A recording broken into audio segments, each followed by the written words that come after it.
नमस्कार मित्रांनो, मी धनंजय कचाले. कालच आपल्याला एक गुड न्यूज भेटलेली आहे की इलेक्ट्रिकलसाठी सिव्हिलसाठी महाट्रान्सकोमध्ये व्हॅकन्सी येणार काही दिवसामध्ये अनाऊन्समेंट आली आहे, ॲड आलेली आहे. परंतु फॉर्म थोडेसे काही दिवसांतर सुरू होणार आहेत. परंतु आपल्याला प्रिपरेशन आता सुरू करणं आवश्यक आहे, कारण की आपल्याला जो 5 ते 6 वीकचा एक्स्ट्रा टाईम भेटलेला आहे, 4 ते 5 वीकचा, तो आपल्याला चांगल्या प्रकारे युटिलाइज झाला पाहिजे. परंतु सर ठीक आहे, ॲड आली आहे, व्हॅकन्सीज पण चांगल्या आहेत, पण प्रिपरेशन कशी करावी, आम्हाला कशी तयारी करावी ते कळत नाही. कारण की सिलेबस नाही आहे, डिटेलमध्ये कोणता काय करावा प्रिपरेशन, प्रिव्हियस इयरचे क्वेश्चन्स नाही आहेत, त्याच्यासाठी कसे केले गेले पाहिजेत. आपण आजच्या व्हिडिओमध्ये हे सगळं बघणार आहोत. जे काही मागच्या वेळेस 18मध्ये आणि डिस्कॉमच्या 18मध्ये ज्या डिस्कॉमच्या आणि ट्रान्सकोच्या एक्झाम झालेल्या आहेत, IBPSने एक्झाम कंडक्ट केली आहे. ट्रान्सको जी 13 जानेवारी एक्झाम झाली होती, त्याचे जे प्रिव्हियस इयरचे पेपर ॲनालिसिस आहे, पेपर आलेले नाही बाहेर, परंतु ज्या मुलांनी आपल्या विद्यार्थ्यांनी पेपर दिले होते त्या विद्यार्थ्यांकडे आपण फीडबॅक घेतलेले आहे की कोणत्या टॉपिकवरती किती क्वेश्चन आलेले आहेत, कोणकोणते सब्जेक्ट इम्पॉर्टंट आहेत, कोणत्या टॉपिक कसे विचारले गेले होते. तर त्या बेसिसवरती मेमरी बेस्ड क्वेश्चनवरती काय केलं आपण, सिलेबस डिफाईन केलेला आहे आणि त्याचे जे वेटेज आहे ते वेटेज पण काढले आपण की कोणत्या टॉपिकला कसे क्वेश्चन विचारले जातात. तर आपण काय बघणार आजच्या व्हिडिओमध्ये, प्रिव्हियस इयरचे जे पेपर्स जे आले आहेत ती आणि पेपर पॅटर्न काय असतो, टाईम किती असतो, तुम्हाला सगळ्या गोष्टींमध्ये आपण काय करणार आहे, प्रिपरेशनचा जो प्लॅन बनवण्यासाठी, स्ट्रॅटेजी प्लॅन बनवण्यासाठी ह्या गोष्टी महत्त्वाच्या सगळ्या गोष्टी आपण बघणार आहे. हे तुम्हाला माहितीच आहे, ॲड आलेली. हा आहे तुमचा एक्झाम पॅटर्न मित्रांनो. टोटल तुमचे 150 मार्क्स आहेत, 130 क्वेश्चन टोटल. ह्यामध्ये तुम्हाला टेक्निकलला सगळ्यात जास्त वेटेज आहे, 50 क्वेश्चन्स 110 मार्क्ससाठी. क्वेश्चन जरी कमी आहेत परंतु वेटेज त्याचं खूप जास्त आहे, जवळपास एक क्वेश्चन 2.2 मार्क्ससाठी आहे. नंतर रिझनिंगवरती 40 क्वेश्चन्स 20 मार्क्ससाठी, हाफ मार्क्ससाठी एक क्वेश्चन आहे, इथे लक्षात घ्या. नंतर हे किती इम्पॉर्टंट ते बघू आपण नंतर क्वांटचे 20 क्वेश्चन 10 मार्क्ससाठी, सेम इथे 0.5. सेमच मराठीसाठी 20 क्वेश्चन्स 10 मार्क्स, 5 मार्क्ससाठी एक क्वेश्चन तुम्हाला. आता ह्या ठिकाणी मित्रांनो 50 क्वेश्चन आहेत आपल्या इथे टेक्निकलचे, परंतु नॉन टेकही काही कमी नाही आहे. नॉन टेकमध्येही तुमचे 40 क्वेश्चन्स 40 मार्क्स जे आहेत हे नॉन टेकमध्ये पण आहे. आणि नॉन टेक तुमचं काय करते, सिलेक्शन ठरवते मित्रांनो. टेक्निकलमध्ये गेटचे क्लासेस किंवा ॲव्हरेज आपण तयारी केली असेल तुम्ही टेक्निकल, तुम्ही असताच त्यामध्ये, पण नॉन टेक खूप महत्त्वाचं आहे. आणि ॲप्टिट्यूड रिझनिंग आणि मराठी वगैरे, मराठी तरी इझी आहे, परंतु ॲप्टिट्यूड आणि रिझनिंग हे IBPS लेवलचं, IBPS कंडक्ट करते. त्यामुळे बँकिंग लेवलला जे क्लर्क प्री लेवलला जे सिलेबस येतो तो येतो आपल्या इथे. तर तसे क्वेश्चन्स आहेत, त्यामुळे ते क्वेश्चन्स कमी टाईममध्ये सॉल्व करणं खूप महत्त्वाचं आहे. तुम्ही जर तुम्हाला एक्स्ट्रा वेळ दिला तर तुम्ही स्वतःहून ते 10 मिनिटामध्ये 15 मिनिटामध्ये कोणताही क्वेश्चन सॉल्व करू शकता. परंतु आपल्या इथे महत्त्वाचं आहे की तुम्ही कमी टाईममध्ये ऑलमोस्ट 7-7, 8-8 लाईनचे पझल्स आहेत. 7-8 लाईनचे जे सिटिंग अरेंजमेंट जे स्टेटमेंट असतात ते 7-7, 8-8 लाईनचे असतात. तुम्हाला एक क्वेश्चन रीड करायला 1.5-1.5, 2-2 मिनिट लागतो त्या ठिकाणी. त्यामुळे तुम्हाला टाईम मॅनेजमेंट खूप महत्त्वाचं ठरतं ह्या पेपरमध्ये. तुम्हाला लक्षात घ्या, तुम्हाला टेक्निकलमध्ये मराठीच्या क्वेश्चन्समध्ये तुम्हाला इथे टाईम सेव्ह करून ॲप्टिट्यूड रिझनिंगसाठी ठेवणं आवश्यक आहे. आणि तुम्ही लक्षात घ्या, पेपरला जाताना तुम्ही सगळ्यात आधी टेक्निकल आणि मराठीचे क्वेश्चन सॉल्व करायचे, नंतर क्वांट आणि रिझनिंगचे क्वेश्चन सॉल्व करायचे. जरी ते क्वेश्चन शुअर शॉर्ट भेटणारे आहेत परंतु टाईम कन्झ्युमिंग आहेत. ह्या ठिकाणी तुम्हाला नंबर ऑफ क्वेश्चनला वेटेज जास्त आहे. म्हणजे एक क्वेश्चन सॉल्व केलं तुम्हाला इथे 2.2 मार्क्स भेटणार आहे, आणि ह्या ठिकाणी एक क्वेश्चन सॉल्व केलं तुम्हाला अर्धाच मार्क भेटणार आहे. त्यामुळे आपल्याला जो क्वेश्चन जास्तीत जास्त मार्क्स देणार आहे ते क्वेश्चन आधी सॉल्व करून घ्यायचे आणि नंतर याच्याकडे हेही सॉल्व करायचं. आपलं हे सॉल्व करायचं नाही, आपण एक्झाम जशी जवळ येईल तसेच आपण जे एक्झाम सॉल्विंग स्ट्रॅटेजी वगैरे त्याच्यावरती मी तुमचे सेशन घेणार आहे. तर टाईम तुम्हाला 120 मिनिट आहे आणि निगेटिव्ह मार्किंग 1/4 आहे. हा झाला तुमचा सिलेबस एक्झाम पॅटर्न तुमचा. आता आपण बघू की डिटेल सिलेबस काय आहे रिझनिंगचा. लक्षात घ्या मित्रांनो, आपल्याला सिलेबस डिटेल दिलेलं नाही कोणत्याच, परंतु ज्या डिस्कॉमच्या एक्झाम, ट्रान्सकोच्या एक्झाम, IBPSने आधी टेक्निकलच्या एक्झाम कंडक्ट केल्या आहेत त्याच्यावरून आपण काय केलं आहे, सिलेबस आयडेंटिफाय केलेला आहे. प्लस तुम्हाला क्वांट आणि रिझनिंग ॲप्टिट्यूडसाठी तुम्हाला अक्षय बाबर सर जे आहेत हे तुम्हाला आज स्पेशल लाईव्ह सेशन घेणार तुमचं. त्या सेशनमध्ये तुम्ही काय करू शकता, आणखी त्यांना काय क्वेश्चन्स असतील, डाऊट असतील ते पूर्ण डिटेलमध्ये शिकवणार. फक्त आपण काय करू, आता सिलेबस काय मी तुम्हाला सांगतो. ब्लड रिलेशनवरती क्वेश्चन आले आहेत, सिलोलिझमवरती क्वेश्चन आले आहेत, इनपुट आउटपुटवरती, डायरेक्शन सेन्सवरती, inequality, analogy, sitting arrangement, puzzle, हे दोन टॉपिक तुम्हाला 10 ते 15 क्वेश्चन देऊन जाणार. लक्षात घ्या, सिटिंग अरेंजमेंट आणि पझल तुमचे 40 क्वेश्चनपैकी इथेच तुम्हाला 10 ते 15 क्वेश्चन भेटणार सिटिंग अरेंजमेंट आणि पझलवरती. नंतर arithmetic reasoning, alphabet series, data interpretation, हे तुमचे रिझनिंगचे टॉपिक. ह्या 10-11 टॉपिकवर तुम्हाला काय राहणार आहेत, एक 40 क्वेश्चन राहणार. लक्षात घ्या मित्रांनो, आणि खूप महत्त्वाचे आहे ते. नंतर ॲप्टिट्यूडचे क्वेश्चन्स, ॲप्टिट्यूडवरती कोणकोणते क्वेश्चन, नंबर सिस्टमवरती, रेशो अँड प्रपोर्शन, ॲव्हरेजेस, नंतर percentage, square and square root, SCF LCF, simplification, time and work, time speed distance, हे 2 टॉपिक तुम्हाला इथे खूप महत्त्वाचे आहेत. नंतर तुम्हाला mixture alligation, simple and compound इंटरेस्टवरती पण क्वेश्चन आहात तुम्हाला, पार्टनरशिप आणि प्रॉबॅबिलिटी. ह्यावरती पण क्वेश्चन राहतात. आज तुम्हाला अक्षय बाबर सर ह्या क्वांट अँड रिझनिंगमध्ये डिटेल तुम्हाला ॲनालिसिस घेणार आहे. त्यांचा व्हिडिओ नक्की बघा तुम्ही आजच्या संध्याकाळी. तो रेकॉर्डेड पण राहणार, ज्या मुलांचं नाही बघणं ते रेकॉर्ड पण बघू शकतात. सर्च करा आपल्या यूट्यूब चॅनलवरती. नंतर मराठी सिलेबस जो आहे तो बघा. मराठी सिलेबस ऑलमोस्ट समानार्थी विरुद्धार्थी शब्द, वाक्प्रचार, म्हणी, अशुद्ध व शुद्ध शब्द, नंतर विरामचिन्हे, शुद्ध लेखन, हे ऑलमोस्ट याला ऑलमोस्ट अभ्यासही करायची गरज नाही तुम्हाला. ह्या जे ग्रामर आहे ह्या ग्रामरसाठी तुम्हाला अभ्यास करावा लागेल.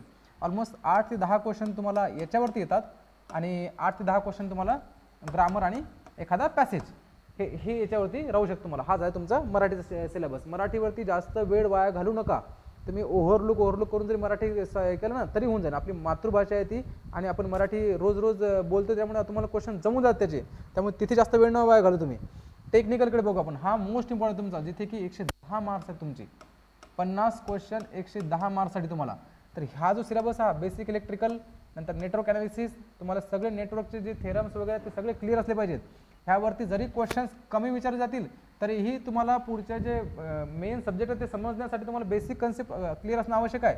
नंतर पॉवर सिस्टीममध्ये तुमचे तिन्ही टॉपिक इम्पॉर्टंट आहेत. जनरेशन, डिस्ट्रीब्युशन, ट्रान्समिशन, तेही चांगलं झालं पाहिजे. नंतर तुमचं बेसिक इलेक्ट्रॉनिक्स, नंतर पॉवर इलेक्ट्रॉनिक्सही तुम्हाला खूप महत्त्वाचं आहे. नंतर इलेक्ट्रिकल मशीन, ह्यामध्येही तुमचे जे तिन्ही मेन सब्जेक्ट आहेत, तिन्ही मेन टॉपिक आहेत ते चांगले क्लिअर झाले आहेत. पॉवर सिस्टम नंतर तुम्हाला पॉवर सिस्टम रिपीट झाला आहे. नंतर मेजरमेंट, कंट्रोल सिस्टम आणि स्विच गिअर. आजकाल कंट्रोल सिस्टम खूप चांगल्या प्रकारे विचारले जाते. मागच्या वेळेस डिस्कॉममध्ये कंट्रोल सिस्टममध्ये चांगले क्वेश्चन होते, त्यामुळे कंट्रोल सिस्टमही चांगल्या प्रकारे करा तुम्ही. स्विच गिअर अँड प्रोटेक्शनही महत्त्वाचं आहे. ठीक आहे, हा झाला तुमचा टेक्निकल सिलेबस. आता आपण बघू टेक्निकल सिलेबसची प्रिव्हियस पेपर ॲनालिसिस. 2018 मध्ये जो पेपर झाला त्याची ॲनालिसिस आहे. तर लक्षात घ्या, पॉवर सिस्टममध्ये सगळ्यात जास्त क्वेश्चन होते. 30 ते 35% क्वेश्चन तुम्हाला पॉवर सिस्टमवरती होते. त्यानंतर मशीनवरती तुम्हाला पॉवर सिस्टम खूप इम्पॉर्टंट आहे. पॉवर सिस्टम मशीनवरती 25 ते 28%. नंतर पॉवर इलेक्ट्रॉनिक्सवरती जवळपास 10 ते 24%, 10 ते ऑलमोस्ट इथे power electronic 10 to 15% question, 10 to 15% question तुमचे आहेत पॉवर इलेक्ट्रॉनिक्सवरती. नंतर बेसिक इलेक्ट्रॉनिक्सवरती 10 ते 12 क्वेश्चन, 10 ते 12% क्वेश्चन. नंतर बेसिक इलेक्ट्रिकलवरती पण जवळपास 8 ते 10 क्वेश्चन. जरी तुम्हाला याच्यावरती क्वेश्चन्स कमी विचारत पण ते तुम्हाला महत्त्वाचे अंडरस्टँडिंगसाठी.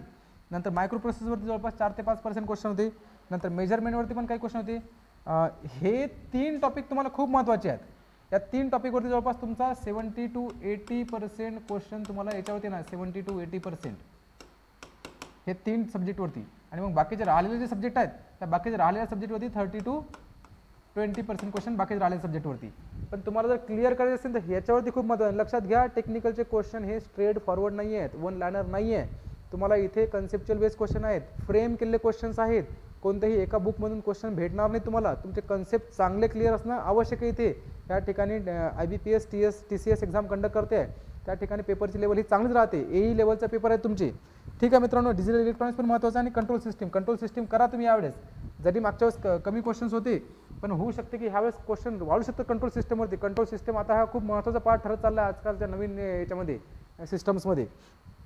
ठीक आहे, आता आपण बघू बुक्स कोणकोणते रेफर केले पाहिजेत. थेरी बुक्स तुम्ही रेफर करू शकता. ज्यांनी आधी रेफरन्स बुक रीड केले ते बुक्स रेफर करा. परंतु सजेशन माझं असं राहील की आता 3च महिने टाईम आहे, त्यांनी नोट्स रेफर केले कधी पण चांगली गोष्ट आहे. आणि नोट्स तुम्ही कोणत्याही अकॅडमीचे यूज करा, तुम्ही आधी यूज केले. जर स्वतः तुम्ही काढले असेल नोट्स मागच्या टाईममध्ये तर स्वतः काढायला कधी पण चांगली गोष्ट आहे. जर काही गेटच्या IASच्या नोट्स तुम्ही बरोबर आपल्या सिलेबसनुसार फक्त न्यूमेरिकल त्यातले करू नका. न्यूमेरिकल कमी विचारलं, न्यूमेरिकलही विचारलं पण कमी विचारले जातात. मॅक्सिमम फोकस तुमचा थेरी क्वेश्चनवरती विचारले पाहिजेत. आणि मोस्ट तुम्ही मॅक्सिमम टाईम इन्व्हेस्ट करायला पाहिजे MCQ सॉल्विंगवरती.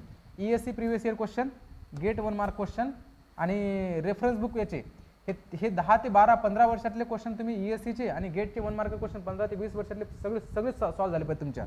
नंतर रेफरन्स बुकमधच्या बॅक साईडचे जे क्वेश्चन्स आहेत जसे की CL वाधवा, विके मेहता वगैरे याचे म्हणजे बॅक साईडचे क्वेश्चन आहेत हे तुमचे क्लिअर झाले पाहिजेत.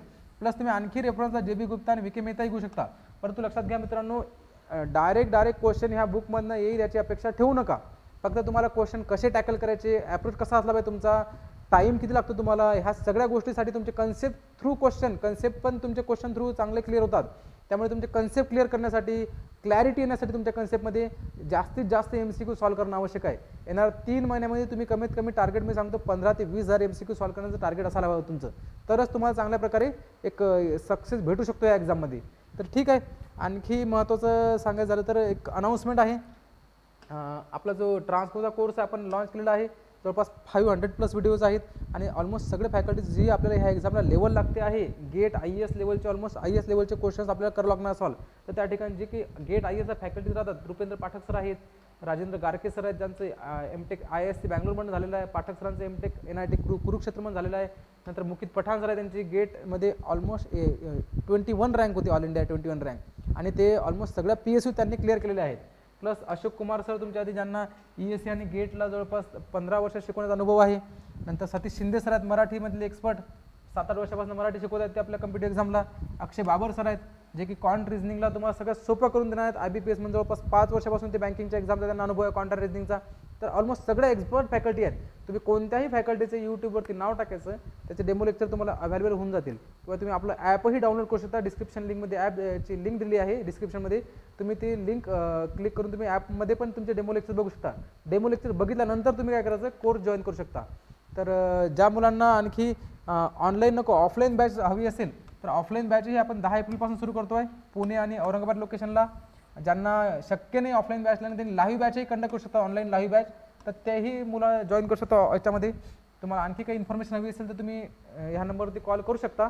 प्लस तुम्हाला ज्या काय आणखी अपडेट्स वगैरे लागत असतील, आपण टेस्ट सिरीज पण लॉन्च करणार आहे. याच्यासाठी टेस्ट सिरीज खूप इम्पॉर्टंट ठरते आहे. टेलिग्राम लिंक दिली आहे डिस्क्रिप्शनमध्ये तुम्ही टेलिग्राम लिंक जॉईन करून काय करू शकता, तुम्हाला पुढच्या ज्या अपडेट्स आहेत त्या अपडेट्स मिळत राहतील.